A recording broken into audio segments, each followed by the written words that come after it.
Welcome to the Salmon Runs YouTube. Enjoy the video. You start now. Gather the correct Swift wiper blades and basic tools because matching size matters for contact and safety. Once you have blades, park on level ground and turn ignition off so arms stay put.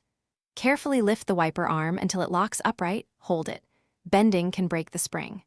Make sure to clean the windshield and arm with a solvent wipe so the new rubber seats properly, and remove any old adhesive or grit before you continue.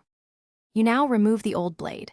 Press the release tab and slide the blade down the hook while supporting the arm so it doesn't snap back.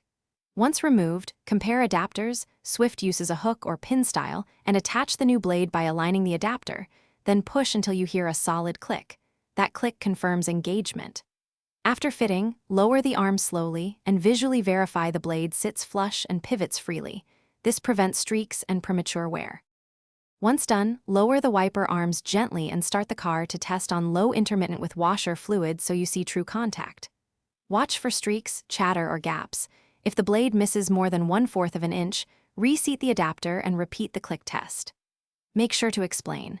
Noise often means dirt or a bent arm. Clean the rubber, flip the blade once, and if vibration continues, replace the blade. Troubleshooting tip: check arm tension if problem.